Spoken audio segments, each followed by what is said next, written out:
नमस्कार दोस्तों, स्वागत है भिक्षु। हर दिन तथागत से कहता, मैंने मन को जीत लिया है, अब यह मुझे विचलित नहीं कर सकता। तो एक दिन गौतम बुद्ध ने कहा, ठीक है, तुम दक्षिण दिशा में भिक्षा मांगने जाओ, यही तुम्हारी आखिरी चुनौती है। फिर अगले दिन ही भिक्षु ने व्याकुल होकर कहा, मुझसे बड़ी गलती हुई, लेकिन अब मैं दोबारा उस दिशा में भिक्षा मांगने नहीं जाऊंगा। आने के कुछ समय पश्चात राजकुमार भी भिक्षाटन पर जाने लगा। शुरू में सब ठीक था, लेकिन कुछ ही दिनों में घटना घटी, जिस कारण राजकुमार विचलित हो गया और उसने भिक्षाटन पर जाने से मना कर दिया। भिक्षाटन का नियम था कि भिक्षु केवल 2 घरों में भिक्षा मांगते और नहीं मिलती तो आश्रम वापस आकर जल ग्रहण करते। एक बार राजकुमार भिक्षु नगर में भिक्षा मांगने निकला और दुस्सहयोग से भिक्षा नहीं मिली। शुरू में राजकुमार भिक्षु को निराशा हुई, लेकिन कुछ ही पलों में उसका मन शांत हो गया, जैसे कुछ हुआ ही ना हो। बिना प्रयास के आज भिक्षु बड़ा प्रसन्न था। उसने लौटकर गौतम बुद्ध से कहा, आज मुझे भिक्षा प्राप्त नहीं हुई, लेकिन मेरा मन शांत है, न किसी विचार ने मुझे परेशान किया। गौतम बुद्ध भिक्षु की सारी भावनाएं समझ रहे थे। तथागत ने कहा, अच्छी बात है, अब तुम कल महल की तरफ भिक्षा मांगने जाना। भिक्षु ने आज्ञा का पालन किया और अगले दिन भिक्षा मांगने निकल गया। कुछ देर बाद जब भिक्षु महल के आगे से गुजरा तो उसे अपना महल याद आ गया कि कैसे वह ऐशो आराम का जीवन जीता था। भिक्षु ने सोचा, महल में खाने को स्वादिष्ट पकवान मिलते और सेवा करने को कई नौकर होते और सभी प्रकार के सुख मिलते। ऐसा सोचते सोचते भिक्षु के मन में इच्छा हुई कि आज बढ़िया भोजन मिल जाए। तभी भिक्षु सचेत हो गया कि यह सब अतीत की स्मृतियां हैं और मैं केवल इन्हें देख रहा हूं। पुरानी यादों के ताजा होने से मन में कुछ इच्छाएं प्रकट हो रही हैं। यह भी केवल देख रहा हूं। अगर मैं इन शारीरिक इच्छाओं को पूरी करने की लालसा रखूं तो मैं मन की शांत और यह जागृत अवस्था खो दूंगा। भिक्षु ने महसूस किया कि जब जब हम स्वयं को 2 कदम आगे ले जाते हैं, चेतना का स्तर ऊपर उठाते हैं, तब तब मन इस प्रकार के खेल खेलता है। जब हम मन को शांत करने लगते हैं, तब मन हमें बेचैन करने की पूरी कोशिश करता है। भिक्षु यह सोचकर बहुत खुश हुआ, क्योंकि आज उसने आत्मचिंतन से मन के बारे में गहरी समझ और सूक्ष्म दृष्टि प्राप्त कर ली। भिक्षु ने आश्रम आकर गौतम बुद्ध को सारी बात बताई और कहा, तथागत, आज मुझे आपकी कृपा से सूक्ष्म दृष्टि प्राप्त हुई। मन हमें बार बार इच्छाओं में उलझाना चाहता है। महल को देखकर मुझे भी पुराने सुखों का स्मरण हो आया, लेकिन आज भी विचार मुझे छू नहीं पाए। गौतम बुद्ध ने कहा, अच्छी बात है, कल नगर की दक्षिण दिशा में जाना, वहां एक हवेली है, वहां मन और विचारों पर उपदेश देकर आना। भिक्षु बहुत खुश हुआ। आज वो जल्दी जल्दी चल रहा था, क्योंकि वो उपदेश देने जा रहा था। पर दोस्तों, इस बार की यात्रा भिक्षु पर भारी पड़ने वाली थी। कुछ ही देर में भिक्षु हवेली पहुंचा और भिक्षा के लिए आवाज लगाई। आवाज सुनकर एक सुंदर युवती बाहर आई। भिक्षु ने सोचा कि इस युवती की सुंदरता को देखकर मेरे मन में कोई विचार नहीं आना चाहिए, क्योंकि मेरा यहां आने का प्रयोजन तो इसको उपदेश देना है।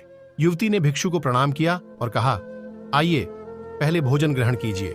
भिक्षु ने भोजन किया, फिर सोचा कि उपदेश देने से पहले थोड़ा आराम कर लेता तो अच्छा होता।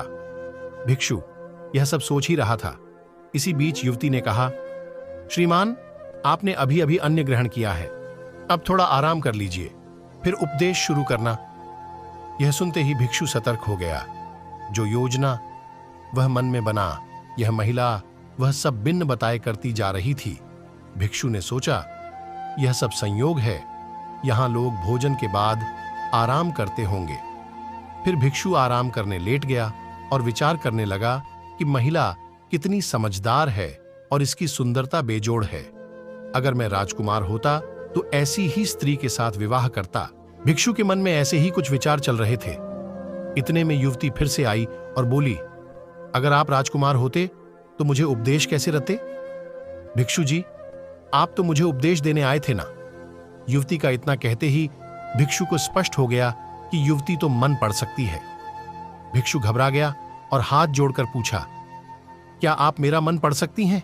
युवती ने कहा, क्षमा कीजिए, ध्यान करते करते मेरा मन शांत हो गया है, इसलिए बड़ी आसानी से मुझे दूसरों के विचार अपने आप महसूस हो जाते हैं, उनकी भावनाएं समझ आ जाती हैं। जब भिक्षु ने सुना तो उसके पैरों तले जमीन सरक गई। फिर बिना कुछ बोले भिक्षु तत्काल आश्रम की ओर चल पड़ा। रास्ते में चलते हुए भिक्षु का दिमाग फटा जा रहा था, उसकी बेचैनी बढ़ गई थी। भिक्षु खुद को कोसने लगा कि मेरे मन में युवती के लिए ऐसे विचार क्यों आ रहे थे। उसने मेरे बारे में क्या सोचा होगा? अगर यह बात लोगों को पता चलेगी तो लोग भिक्षुओं और संघ के बारे में क्या सोचेंगे? आज भिक्षु बहुत लज्जत महसूस कर रहा था और वह थोड़ी ही देर में आश्रम पहुंच गया। जब भिक्षु गौतम बुद्ध के सामने पहुंचा तो तथागत ने देखा कि उसके चेहरे की रौनक जा चुकी है। दोनों कंधे झुके हुए थे। भिक्षु ने बुद्ध से कहा, अब मैं कभी भिक्षा के लिए नहीं जाऊंगा।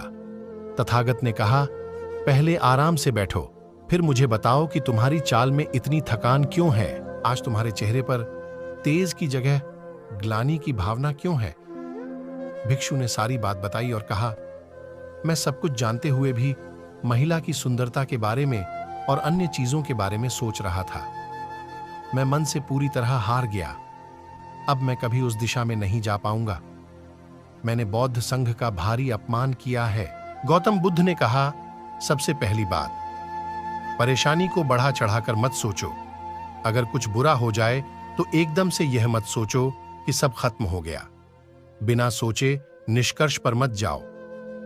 दूसरी बात, ध्यान दो कि कहीं तुम नकारात्मक विचारों के साथ अतिशयोक्ति करने वाले शब्दों का प्रयोग तो नहीं कर रहे, जैसे मैं हमेशा हारता हूं, जीवन में कुछ नहीं बचा, मैं मन से पूरी तरह हार गया, मेरे साथ कोई नहीं है। क्योंकि ऐसा करने से मन अति भावुक और विचलित हो जाता है और नकारात्मक विचारों के चक्र में फंसा रहता है। तथागत के शब्दों से राजकुमार भिक्षु के मन को सांत्वना मिली। भिक्षु ने पूछा, अगर मैंने अपने मन को जीत लिया था तो फिर मन ने मुझे परेशान क्यों किया? गौतम बुद्ध ने कहा, सबसे पहले यह समझो कि विचार पैदा कैसे होते हैं। पहले बाहर कुछ हुआ, फिर उस घटना के प्रति अंतर्मन ने प्रतिक्रिया की। इस कारण शरीर में भावना या सनसनी पैदा हुई। फिर इस सेंसेशन या फीलिंग के प्रति तुम्हारे सचेत मन ने यानी कॉन्शियस माइंड ने प्रतिक्रिया की। इस आखिरी स्टेप को हम विचार कहते हैं। भिक्षु ने पूछा, हमको परेशान करने की विचारों में इतनी शक्ति आती कहां से है? गौतम बुद्ध कहते हैं कि हम खुद विचारों को यह शक्ति प्रदान करते हैं। जब आप जजमेंट और सही गलत के टैग लगाकर विचारों को देखते हो तो उनके प्रति रिएक्ट करने लगते हो। एक विचार के साथ अन्य विचार भी सोचने लगते हो। जब तक आप खुद को जज करोगे तब तक मन आपको नीचा दिखाकर हावी होता रहेगा। भिक्षु ने पूछा, फिर मन शांत कैसे होगा? गौतम बुद्ध ने कहा, अगर विचार है तो शरीर में भावना भी महसूस हो रही है, क्योंकि हर विचार भावना के साथ प्रकट होता है। अगर आप अश्लील विचार महसूस कर रहे हो तो इसका मतलब है कि शरीर में एक भावना यानी सेंसेशंस भी महसूस हो रहे हैं और फिर आप उसके बारे में सोच रहे हो या रिएक्ट कर रहे हो, और इसी बात में मन को शांत करने का तरीका छपा है। हर विचार को देखना कठिन है क्योंकि विचारों का वेग तेज है, लेकिन शरीर में महसूस हो रही भावना यानी सेंसेशंस को देखना आसान है क्योंकि यह देर तक बनी रहती है। अगर इन्हें बिना जजमेंट के सही गलत का मतलब लगाए सिर्फ देखा जाए तो यह गायब भी हो जाती है। तब मन के पीछे जो शांति है वो प्रकट होती है और उस शांति में एहसास होता है कि मन हमारा कुछ नहीं बिगाड़ सकता। हमारा अंतर्मन कैसे ठीक होता है नॉन जजमेंट से? अगर हम किसी भी इंसान या घटना या फिर अपने मन को बिना जजमेंट के देखते हैं तो मन के साथ साथ अंतर्मन अपने आप स्वस्थ और शांत होने लगता है। अगर तुमने मात्र यह देखा होता कि इस औरत के प्रति विचार केवल मेरे अंतर्मन के रिएक्शन के कारण है और यह मैं केवल देख रहा हूं, मन में बहुत कुछ चल रहा है, लेकिन मैं सांस के प्रति सचेत हूं, मैं शरीर में होने वाली प्रतिक्रिया को देख रहा हूं, तब भी तुम सचेत होकर दृष्टा भाव में लौट आते। मन के पीछे जो शांति है वह हमारी सबसे बड़ी ताकत है। हम बड़ी आसानी से विचारों को शांत कर सकते हैं और एक दिन यह जान सकते हैं कि किसी भी प्रकार का विचार, चिंता असल में इस शांति को पार नहीं कर सकता। हम हमेशा विचारों से अछूते हैं। गौतम बुद्ध कहते हैं, तुम याद रखो, विचार तुमसे हैं, तुम विचारों से नहीं। तुम हमेशा ही अपने विचारों से शक्तिशाली हो, अपने डरों और चिंताओं से शक्तिशाली हो। अब तुम अगले 7 दिन युवती के घर भिक्षा मांगने जाओगे और ध्यान रखना, अपने विचारों को जज मत करना। अच्छे बुरे विचार केवल तुम्हारा द्वार खटखटाते हैं। तुम केवल इतना याद रखना कि तुम वह शांति हो जिसमें सब प्रकट हो रहा है। अगले दिन भिक्षु पूरे मार्ग जागृत होकर चला। महिला के घर जाने से पहले थोड़ी घबराहट हुई, लेकिन भिक्षु दृष्टाभाव में बना रहा। विचारों को, शरीर में उठ रही भावनाओं को, डरों को, गिल्ट को, सबको बस देखता रहा। जब वापस लौटा तो वह पूरी तरह शांत था।